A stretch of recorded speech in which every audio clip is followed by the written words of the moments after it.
been watching this channel for any length of time, you'll know from last year's review of the Porsche Taycan turbo electric sports sedan that I was pretty smitten with Porsche's first all-electric car.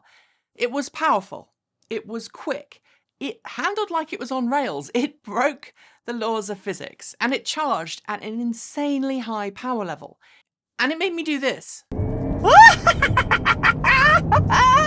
But with the entry-level Porsche Taycan starting at a shade under $80,000 and going all the way to $188,000 for the insanely high-performance Taycan Turbo S, well, it's definitely a 1%er's GT.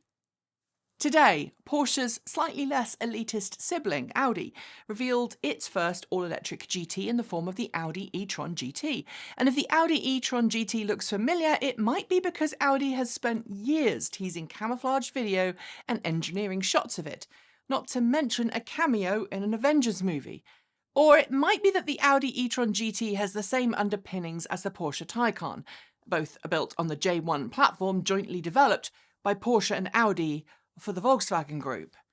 Either way, I'm here to go over what we know about Audi's latest electric car and see where the Audi e-tron GT fits into the automotive marketplace. First, let's get something out of the way. This is another high-end, high-performance car. The Audi e-tron GT is expected to retail from just under $100,000 in the US, with its high-end variant, the RS e-tron GT, expected to command a $140,000-ish price tag. As I've moaned about in previous videos on this channel, this makes the e-tron GT simply another car that's out of the price range of regular customers. Just like the Cadillac Lyriq, the Hummer EV, and yes, the newly refreshed Tesla Model S and Model X, I suspect this will become something of a halo car for the brand. A car that few can own, but many will aspire to owning. And since Audi is promising us a compact electric car reveal later this year, I'm going to stick my neck out and suggest it will be an Audi version of the Volkswagen ID.3 electric hatchback. I can hope that it will be followed up by another car that is slightly more budget-friendly. Since Audi says it's going to be bringing 30 electrified models to market by 2035, 20 of which will be fully electric, we can only hope, right? Although, to be honest, 15 years is a little long to wait. That said, we need to examine this car for what it is, and based on first glances, it does look like it's going to perform. Let's deal with those looks first. During the reveal event, Audi explained how it started its e-tron GT development in the wind tunnel, using designs there to develop a truly aerodynamic car. And the result is a car that Audi says has a coefficient of drag of just 0.24. The front end feels like an eco-minded evolution of the Audi A7 or S7, with some significant nips and tucks to help it slip through the air. Front end on, I'm also reminded of the Volkswagen XL1, but since it too was an ultra-aerodynamic car, that's no surprise. And as with other Audis, ultra-bright matrix LED headlights are an optional extra in markets where it's legal, like Europe. But when it comes to dimensions, because of its J1 platform underpinnings, the e-tron GT sits lower and has a wider stance than the A7, and by association, the S7. Audi looks to have used the same trick as Porsche to direct air over the e-tron GT's wheels to ensure adequate cooling to the brakes, and the windscreen wipers are tucked away behind the bonnet during normal driving. To my eyes, the wheel arches look a little smaller on the e-tron GT than the Porsche Taycan, but I'm not sure that they are, because let's not forget that this is essentially a Porsche Taycan with some plastic surgery. One thing which did catch my eye, though, was the rear view mirrors. Previous production e-tron models, the e-tron SUV and e-tron Sportback, have come with optional rear view cameras in place of rear view mirrors in markets where they're legal. But with the e-tron GT, there doesn't appear to be that option. I suspect that's partly down to the fact that the e-tron GT is based on the Taycan.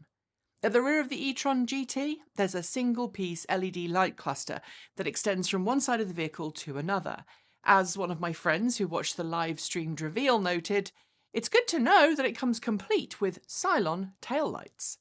Inside, there is now the standard layout that Audi is using in all of its EVs, with plenty of carbon fibre in the high-end RS e-tron GT. Like the e-tron and the e-tron Sportback, Audi has opted to use plenty of discrete switches and buttons rather than to use lots of touchscreen integration, but to my eye, this makes the interior feel a lot more cramped and a lot more cluttered and a lot less zen-like when compared to the interior of the Porsche Taycan. And while we're on the subject of interior, I should note that Audi is keen to point out that the e-tron GT's carpets and fabric seats, where applicable, are made of recycled material, specifically eco-nylon. For those who don't know, eco-nylon is a durable, flexible, nylon-based material that's constructed from recycled materials. It's not really caught on in a big way yet, but Audi picking it up for the e-tron GT will undoubtedly raise its status. In terms of seating, the Audi e-tron GT actually gains an extra seat from the Porsche Taycan, getting a 4+1 layout. That's because the centre armrest in the rear of the Taycan has been converted into a small central seat for the Audi e-tron GT. But remember, this is more suited to a small child than a fully grown adult, hence the floor +1 nomenclature. Now to the bit you probably all really want to know, the performance specifications.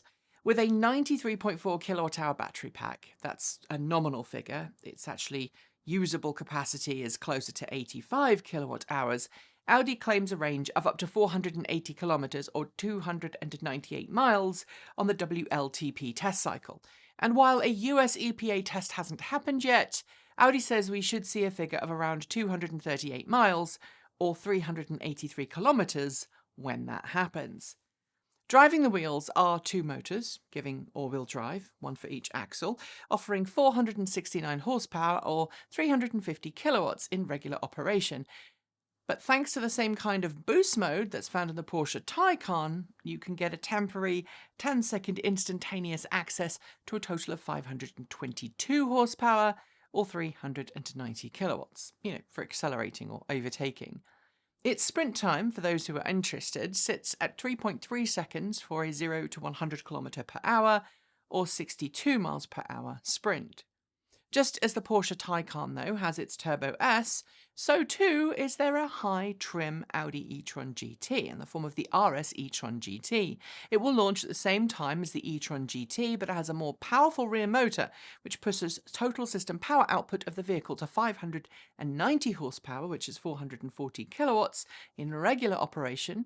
And if you have that boost, it's 637 horsepower or 475 kilowatts.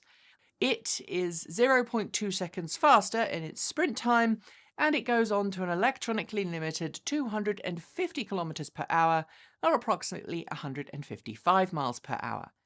Finally, of course, there is recharging speed.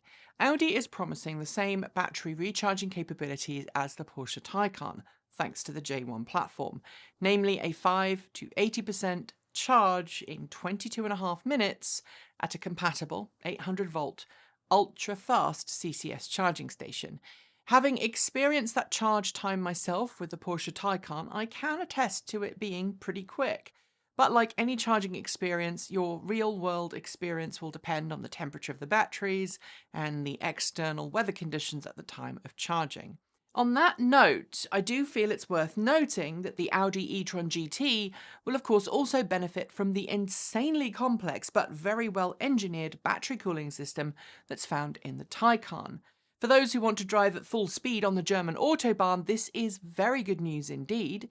And for the rest of us, well, it's a good indication that battery lifespan should be pretty good.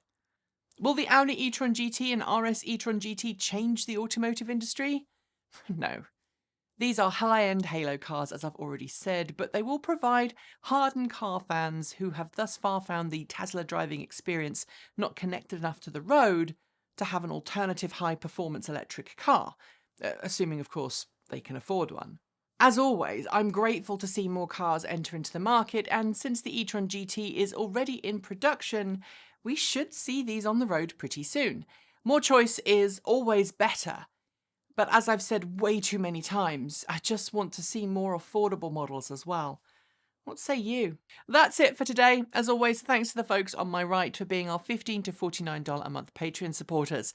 Special thanks to our $50 a month patrons. That's John Lyons, Regine Fellows, Jeffrey Songster, Anonymous Freak, Paul Conway, Laura Sanborn, Anthony Coates, and Tesla in the Gong.